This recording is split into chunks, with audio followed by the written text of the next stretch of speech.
What's going on, guys? It's Unknown Player here. Today I'm bringing you guys another early Nemesis DLC 4 video here on my channel. Yesterday we covered the map Gold Rush. Today we're looking at Subzero. If you aren't already subscribed, make sure you do so you don't miss out on all the future videos. I've got daily videos coming up for the next few days with early gameplay of this DLC, so I'll link yesterday's video in the description. Check out if you haven't seen it already, and as I said, make sure you check back every day for a new exclusive video of this map pack. So today we're looking at Subzero. This is probably one of my favorite maps out of the map pack. I absolutely love this map. Such a great, solid, just straight up map that you would expect. It's all grounded, not too much verticality. It's very simple, very close lines of sight and close gunfights, and it's just a great map. It's definitely one of my favorites, and it suits my playstyle perfectly. But we're going to look at the dynamic field order for this map. Of course, every map has a field order, and I'm going to let you guys listen to this field order. It's absolutely crazy. I'm going to let you guys listen for just a second and to see what happens.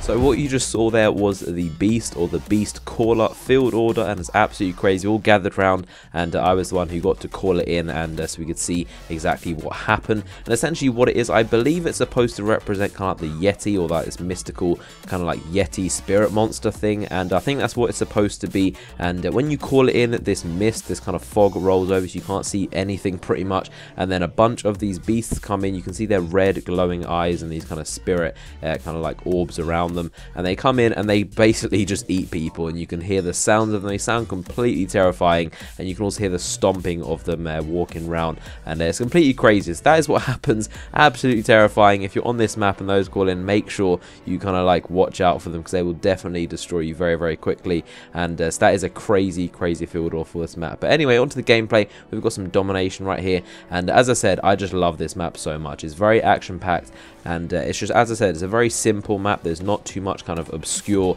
strange lines of sight. There's not too many places to be shot from. It's just very simple corridors and alleyways and just kind of straight up places. The domination flags are in a kind of triangular position, which isn't my favorite formation, so it means you have to rotate and go around and constantly be capturing flags. It's not like a straight line system, but you do have to make sure you're being on your toes, because there's quite a lot of action going on. It's a very small map. Like, I literally spawned, moved forward, expecting to kind of go and cap the B flag, or I see kind of what was going on. This is my first time obviously playing it at this DLC event where I got to record this footage, and I moved forward, and there was literally 3 enemies already there. I got completely gunned down. So this is a tiny map, really close quarters, and in one of the spawns, if you move forward, you'll go right into a bunch of enemies. So that is how close it is, and it's literally just a constant fight for these flags. And I think there's also some kill confirmed gameplay mixed in here as well. But it looks very great as a map. Obviously it's a snow map. Don't have too many snow maps in Call of Duty Ghosts, and we do have this one right here. It looks very cool, just like the sun, just kind of the visuals and all that. It's a very cool map looking, and as I said, I always like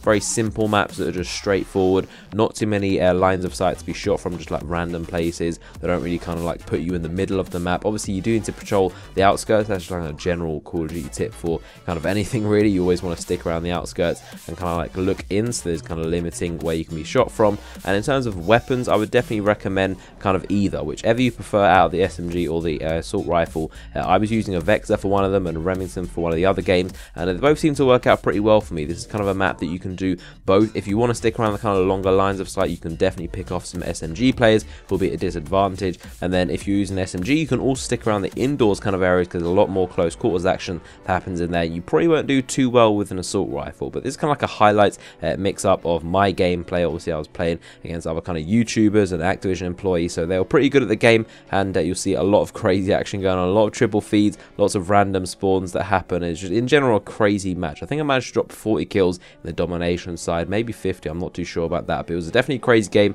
and I did pretty well with the specialist bonus right here. I wasn't using kill streaks. For some reason I just preferred to kind of use my gun and stick with empowering myself with more perks and see what happened with there. But in terms of domination, it was definitely very, very useful. I went some decent streaks right here, and just kind of like ripping into the enemy spawns. Absolutely crazy match. And something else you might notice is pretty strange is there seems to be a bit of an update. Obviously I was playing on some kind of weird version of the game that had the DLC installed because I was obviously playing it early, but for some reason the hit markers were orange. That might be a new update that is going to be hitting Call of Duty Ghosts when the DLC launches. That might be a change they've added, but sometimes there seems to be orange or red kind of hit markers when you'd hit people, and I'm not exactly sure why it was. At some points it would give white hit markers, like the normal ones, but in some stages it would give the orange ones. So I'm not exactly sure what that means. It's definitely not a headshot thing. It's not like when you get headshot the hit marker goes orange, but it seems to be like the first 2 hit markers were white and kind of normal as you'd expect, and the last like 2 or 3 hit markers were orange for some reason. I can't exactly figure out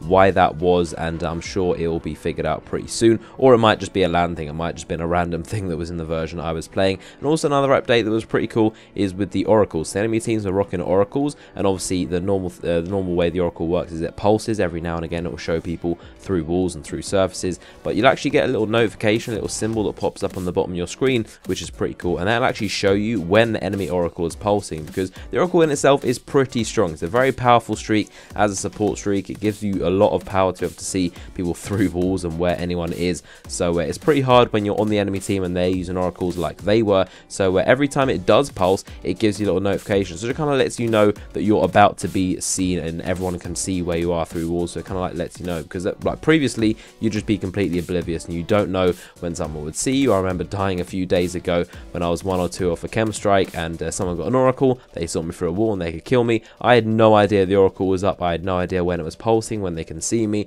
So now it's a pretty cool thing that you can actually see when the oracle is pulsing. So when you see that little notification in the bottom of your screen, you know to move or to kind of fake them out, or just kind of in general, you know that they know where you are. So that's a pretty cool addition to the game that I really like. It's probably going to be in an update that happens very, very soon. But yeah, you can see this gameplay. Do let me know your thoughts in the comment section. What do you think about this map? Personally, it's one of my favorites. I absolutely love this map, and of course there's many more videos to come on my channel, so as I said, make sure you're subscribing so you don't miss those videos. So if you enjoyed the video, give it a like rating, and make sure you stick around. More videos coming out soon. So I hope you enjoyed the video, and I'll see you later.